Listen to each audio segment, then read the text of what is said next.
سبق عمری عبرت بخش.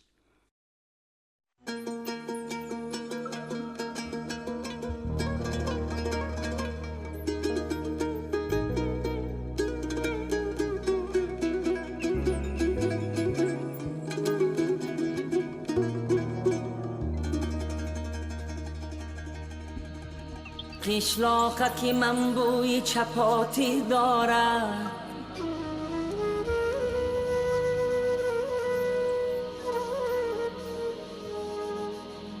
قشلاقه که من بوی چپاتی دارد، شیرینی شیرینی توتی دارد.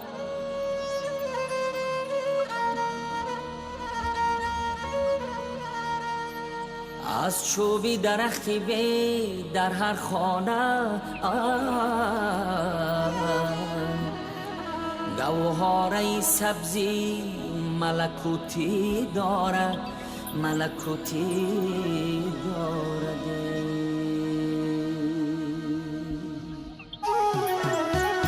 آن کو که می نماید اندوهی من است، ابری هوا خیالی اندوهی من است. بارانی سریش میبرد بر وطنم، بارانی سریش میبرد بر وطنم. آن باد که میوزد بر آن آهی من است، آهی من است. وطنم جان وطنم، جان وطنم، آه وطنم، جان وطنم، جان وطنم. در کوچه خاکی روانم همشه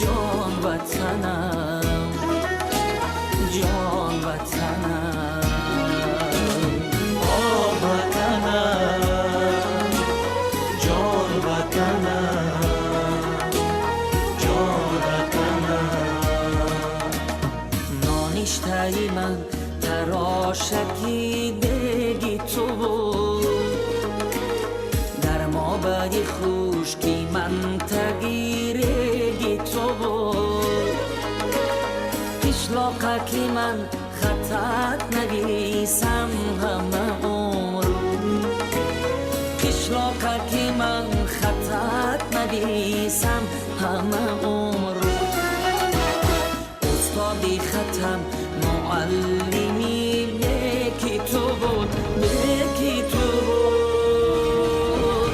آه وطنم جان وطنم، جان وطنم، آه وطنم، جان وطنم، جان وطنم.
چهره مرکزی این فیلمنامه شخصی آبرومند و صاحب اعتبار نعمت‌الله عبدالرحمنوف است. مسیر زندگی و جریان فعالیت خدمتی او به نوع خود یک مکتب آموزنده، سبق عبرتبخش حیات، دنیای تلاش و آموزش و زحمت و عزم روزافزون است. نعمت‌الله عبدالرحمنوف زاده دهه زیبامنظر چگم ناحیه امروزه شمس‌الدین شاهین است که آن به سنه 5 اوگوست سال 1950 رست آمده است. پدرش عبدالرحمن دولتوف سال 1921 در دهه دره اسپانی حاضره ناحیه خوالین که 300 متر از مزار حضرت سلطان اویس قرنی دورتر جایگیر است تولد شده است. پدر عبدالرحمن دولت قربانی نظر به دهقانی و چارواداری مشغول بود. عبدالرحمن دولت را برادرش رحمانعلی دولت با عائله‌اش گرفته به دهه کدوچی ناحیه واسه می‌آیند که در آنجا 4-5 سال زندگی کرده به پختکاری مشغول می‌شوند. بعداً سالهای 1923-24 به دهه چگم ناحیه شروبات کوچ می‌بندند. عبدالرحمن دولت بعد ختم صنف ششم در مکتب‌های همان وقته محو بیسوادی زیر راهبری نعیم‌زاده که از ولایت سوخت فرستاده شده بود و همه آموزگاران را راهبری میکرد به کسب آموزگاری سر کرد. بعد سالهای 1934 همراه کارگران جماعت چگم و سریچشمه همچون راهبر در کندن کانال ورزاب اشتراک نموده است. عبدالرحمن دولت سال 1942 به جنگ بزرگ وطنی سفربر می شود. سال 1944 در وقت ترکیش تیر و توپ دشمن جراحت‌های زیاد گرفته. مدت 8 ماه در گوسپیتال در عقبگاه طبابت گرفته و دهه چگم به پیش برادرش برمیگردد. سپس برای تحصیل به دوشنبه فرستاده می شود. او دارای معلومات ابتدایی پرتیوی گردیده تا سال 1974 در وظیفه‌های گوناگون حزبی کار کرده است. از جمله کاتب، سپس رئیس جماعت چگم، رئیس کلخوز دمیتروفی ناحیه شروبات، اینستروکتوری کمیته ناحیوی حزب ناحیه و غیره. او در سن 70 سالگی سال 1991 از عالم درگذشت. مادر نعمت‌الله عبدالرحمنوف خالدانه نعیمова برمحل در سن 25 سالگی وفات کرده است. تحصیلات مکتبی را نعمت‌الله عبدالرحمنوف اول در مکتب میانه رقم 11 به نام نوایی گرفته است. بعد صنف 4 تحصیل را در مکتب اینترنت کمونیسم ادامه داده است. بعد ختم مکتب میانه سال 1966 یک سال در استحصالات کلخوزی کار کرده است. سال 1967 به فاکولته فیزیک و متماتیک دانشگاه آموزگاری شهر کلاب داخل شده آن را سال 1972 ختم کرده است. سالهای 72-73 در ناحیه غرب معلم فیزیک و متماتیک بود. سالهای 1973-91 در مکتب‌های میانه 8 ساله به نام انگلز و رقم 11 سابق ناحیه مسکو آموزگاری کرده است. سال 1991 با تأسیس ناحیه شروبات در مکتب میانه رقم 3 از وظیفه آموزگاری آغاز کرده. سالهای 1997-2000 دیرکتور این مکتب بود. سالهای 2000-2003 رئیس خواجگی دولتی چگم کارپوراسیون خوراکواری تاجیکستان فعالیت کرده است. سال 2003 دوباره به مکتب میانه رقم 3 برگشته دوباره دیرکتور آن تعیین می‌گردد و تا سال 2005 ادای وظیفه می‌نماید. سال 2005 یک مدت ناظر مشاور شعبه معارف ناحیه شروبات شده کار می‌کند. سپس همان سال جانشین دیرکتور اوید به تعلیم استحصالی آموزشگاه کسبی تکنیکی رقم 28 شهر دوشنبه تعیین شده تا سال 2006 در این مقام فعالیت می‌نماید. بعداً یک مدت به حیث حسابدار انستیتوت بوتانیکای اکادمی علم‌ها ایفای وظیفه می‌نماید. با فعالیت آغاز نمودن نخستین لیسه کسبی تکنیکی در ساختار تشکیلات مددگاری مدافعه کشور یک تحول جدی، گردش عظیم، پدیده نوآورانه و واقعاً هم یک انقلاب بود که یکی از اساسگزاران و اولین دیرکتور آن نعمت‌الله عبدالرحمنوف بود. یکی از هدفهای تأسیس لیسه در ساختار تشکیلات که تمایل تکنیکی دارد این هم باشد با اساسهای اولیه تکنیک و ساختار هواپیماهای خرد و واسطه‌های نقلیات گوناگون تمغه آشنا نمودن نورسان سین مکتبی در وجود آنها بیدار نمودن شعله میل و رغبتناکی نسبت عالم پرغناوت تکنیکی است که محرک رشد با میلان اقتصادی همه کشورهای مترقی به شمار می رود. محض از اینجاست که در برنامه تعلیمی لیتسه و درس‌های از برنامه‌های اساسهای تکنیکی با تشکیل مشغولیت‌های عملی در صنفخانه‌های مخصوص گردانیده شده لابراتوری اولویت داده می‌شود. در این لیتسه بار اول در جمهوری تعلیم اختصاصی استفاده بری تجهیزات اویاسیونی با گرفتن شهادتنامه ساحه اویاسیا به راه مانده شده بود.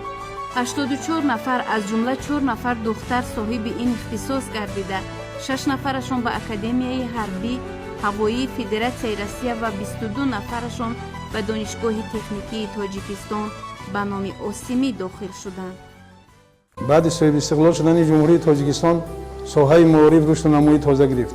لیسه کسبی تکنیکی نزد تشکیلات جمعیت مددکار مرافعه جمهوری تاجیکستان که زاده استقلالیت جمهوری تاجیکستان است 5 سال شد که تشکیل کرده شده است. در آن از روی اقتصادهای زیرین استفاده برای تجهیزات اویاسیونی، چلانگر تعمیر اتومبیل با گرفتن شهادتنامه رانندگی درجه B3، الکتریک اویل با تعمیر قسم‌های الکتریکی اتومبیل با گرفتن درجه رانندگی B3، نصبگری برق، چلانگر سنتکنیک کسب آموزان را به خود جلب می‌نماید.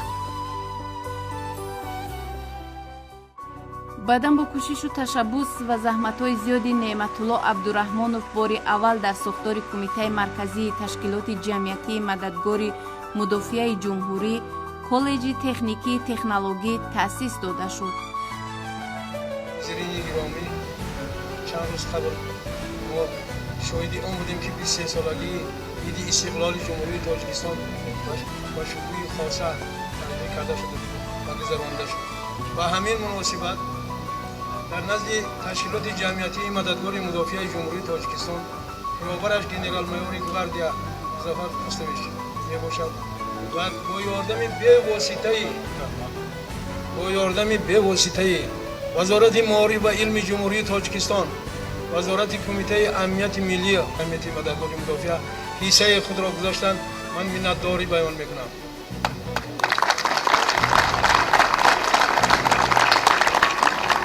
با همه شما و همه حاضرین محترم را باور میکنم که کالج نو تشکیل در جمعیت موقع خود را می‌یابد. ما برای کادرها برای وزارت مدافع و از آن جمله برای خواجگی خلق تیار میکنیم و آن مقصدهایی که در پیش داریم با آن مقصدهای خود میرسیم. در کالج خوانندگان در نتیجه آزمون گرفته شدند. آنها من باوری دارم که به همه چیزها سزاوار میشوند.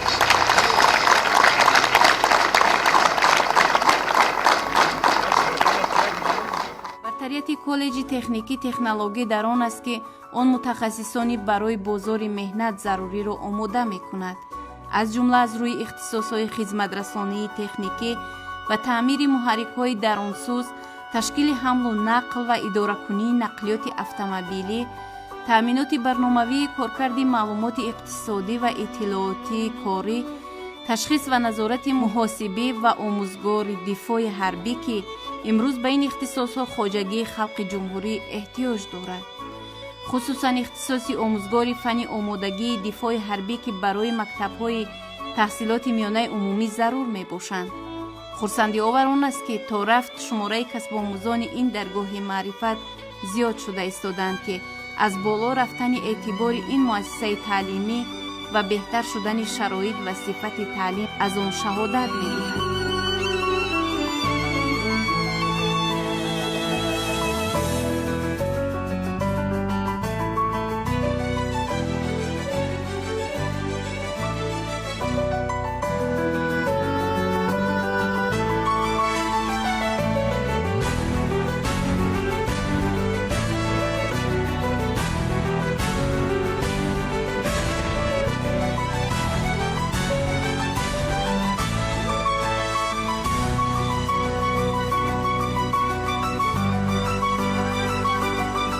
نعمت الله عبدالرحمنوف صاحب 3 پسر و 2 دختر است که همه آنها را همراه همسرش سینیسا غلام آورد در روحیه انسانگرایی، نکوخصلتی و مهربانی تربیت داده است. فرزندانش در جاده حیات راه و جایگاه خود را یافتند.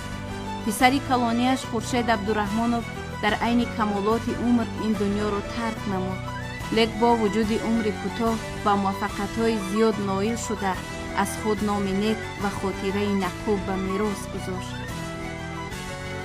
پسر دیگری نعمت الله عبدالرحمانوف بازارعلی عبدالرحمانوف دیرکتوری مؤسسه تحصیلات میانه عمومی رقمی 30 ناحیه شمس‌الدین شاهین می باشد.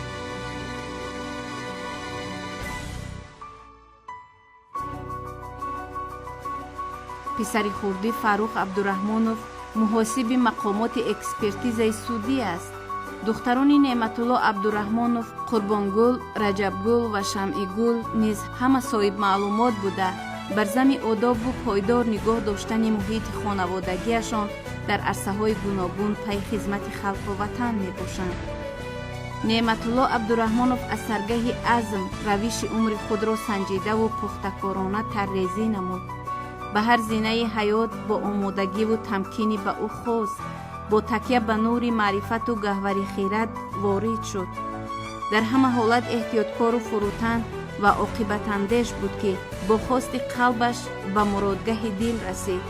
جایگاه و مرتبه‌ای که او دارد بر حق نمونه عالی و مسند افتخاری است، زیرا به انسان‌های انگشت شمار میسر می‌گردد که چنین زندگی نامه و کارنامه موفق داشته باشند و این طور صادقانه و در منصب‌های گوناگون پاکدلانه برای آبادی وطن و سعادت هموطنان خدمت سزاوار انجام دهند.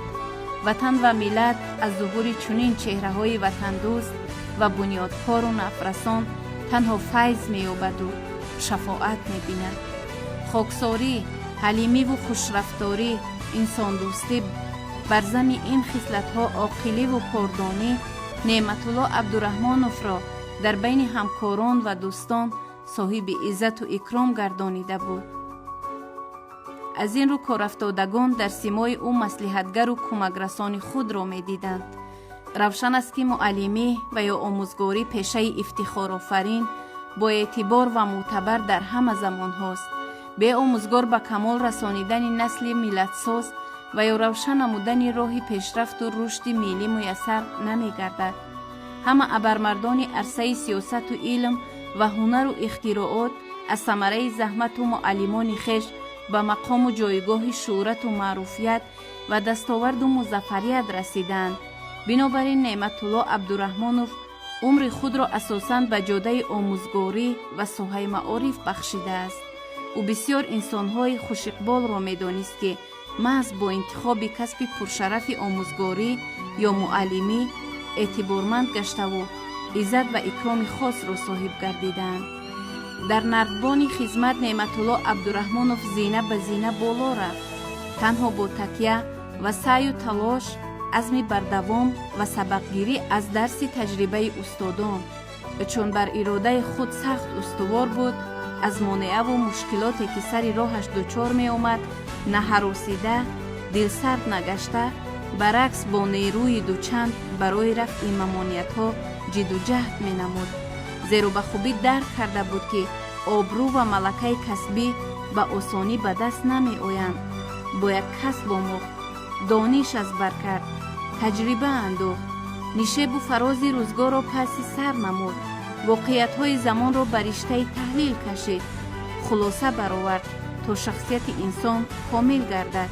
کار در وظیفه‌های مسئول راهبری، دانش و ذکاوت وسیع، تحمل، عقل و نظر مشکافانه، دوراندیشی، تفکر تحلیلی، اجرای صافدلانه و صادقانه وظیفه‌های پیشگذاشته در دایره وکالت و صلاحیت‌های خدمتی را طلب دارد. نعمت الله عبدالرحمانوف به این پهلوی مسئله مسئولانه با درک درست و احساس رسالت کسبی مناسبت نمود. چون عزمش قوی و ارادهش استوار و عوض‌ناپذیر بود، کامیاب گردید. هر نفر متخصص صاحب تجربه و در جاده کسبی خود موفق گشته در جریان فعالیت خدمتی هدف پیش می‌گذارد که متخصصان جوان را ملکه کاری آموزد تا آنها نیز به قله‌های بلند کسبیت برسند. نعمت الله عبدالرحمانوف نیز متخصص صادق و تجربه دیده که زمانی نوکاریش از همکاران سابقه بیشتری کاری داشتهاش درسی مهارت و ملکه اندوخته بود، چون در عرصه خدمتش به سطح و زینه‌های بلند رسید، دست متخصصان جوان را گرفت، برای آنها سری موفقیت کسبی را بازگو نمود، با نازکی‌های خدمت و کسبیت آشنا ساخت. از اینجاست که ده‌ها نفر امروزها با افتخار او را استاد میگویند. هر تصمیمی با هدف، تشبوسی سازنده، اقدام خیر، سهمگذاری ارزنده و فعالیت با موفقیت را قدردانی شایسته در پی است.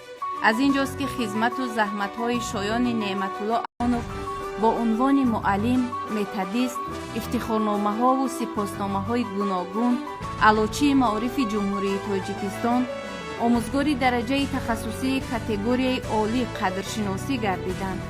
هرچند او هر عمل را نه برای جایزه و عنوان و سرفراز نمودن با این یا آن نمود هوسمندگردانی و مکافاتانی، بلکه صرف از دل پاک بهر انجام یک کار مفید برای جامعه، یک حصه فردی گذاشتن در مجرای پیشرفت عمومی حیات دولتی و نظام جمعیتی به مورد اجرا می رسانید. نعمت الله عبدالرحمنوف هرچی در زندگی یافت به هر مرتبه رسید از ثمره زحمت و جستجو و تلاش و کوششش بود. دائما می آموخت، از خطاگی‌ها، شکست و برارها خلاصه می برآورد. حقیقت حیات را در میزان عقل برمی کشید. قبل از اظهار نظر ملاحظه می کرد تا جایگاهش در میان مردم قوی و با احترام باشد. امروز نیز همانا پی جستجوست تا تکامل شخصیت خود را رنگ دیگر بخشد. از داشته‌های بساط ذهنی و معنوی خود برای تأمین رشد وطن و هموطنان استفاده کند. زیرا او در طول حیات خود انجام دادن کار و عمل خیر را سرمشق قرار داده. دل و نیتش این است که تنها با راه راست زندگی کند و رسالت خود در حیات را به اجرا رساند. نعمت الله عبدالرحمنوف سالهای 1989-2005 دپوتات مجلس وکیلان خلق ناحیه شوراباد بود که نشان آبرومندی و اعتبار او میان خلق است که به جانبداریش رأی دادند. نعمت الله عبدالرحمنوف از عمر خود پشیمان نیست، زیرا در همه وظیفه‌های رهبری دل زیردست را نآزرده است. از این رو امروز که دوران پیری میراند، آزادانه و پاکدلانه به چشم مردم مینگرد و این را دولت کلان بهترین خوشبختی و والاترین شیوه زیستن میداند. محض با چنین صفت‌های نادر کسبی، همچون آموزگار و فضیلت‌های والای اخلاق حمیده بشری، همچون انسان صاحب آبرو و اعتبار و جایگاه بلند در قلب و ضمیر مردم گردید. آبرو و اعتبار خالصانه‌ای که آن را با هیچ منصب و مقام خریده نمی شود و عمر ابد دارد، گرد و چنگ روزگار نیز آن را به هیچ وجه بی قدر و کمرنگ نمی سازد. نعمت الله عبدالرحمنوف از تقدیر حیاتی و انسانی خود که او را همنشین و همصحبت و همکار شخصان دلاگاه و خودشناس و تندرست و پاک‌نیت نمود شکرگزار است. فضای قلب و روحش را احساس قناعت، تسکین و تمکین و رضایتمندی فرا گرفته است، زیرا با حرف دل و هدایت عقل عمر به سر میبرد و تنها تکیه به خیرت و تفکر میکند تا در آینده نیز راهنمای و راهگشایش باشد. اینکه ما نمیسته سال خطیب نو زحمت کشیدیم، نیست که خود صاحب هنر حسن پیدا میکند. بگذار شما همه صاحب هنر شوید که در زندگی برگزار مهنت، رقابت پذیر در زندگی راه خود را یابید، زندگی خود را پیش برید. از شما هم وطن، هم خلق، هم پدر و مادر برکت می‌برد. آرام و کنج و آسایشته در سرخان پرناز نعمت، همه دستاوردها زیاد. کسی چی نواد این مقصد داشته باشد در سال نو با آن مراد مقصدش برسد. آمین الله اکبر. اینکه ما نمیسته سال خطیب نو زحمت کشیدیم، نیست که خود صاحب هنر حسن پیدا میکند. بگذار شما همه صاحب هنر شوید که در زندگی برگزار مهنت، رقابت پذیر در زندگی راه خود را یابید، زندگی خود را پیش برید. از شما هم وطن، هم خلق، هم پدر و مادر برکت می‌برد.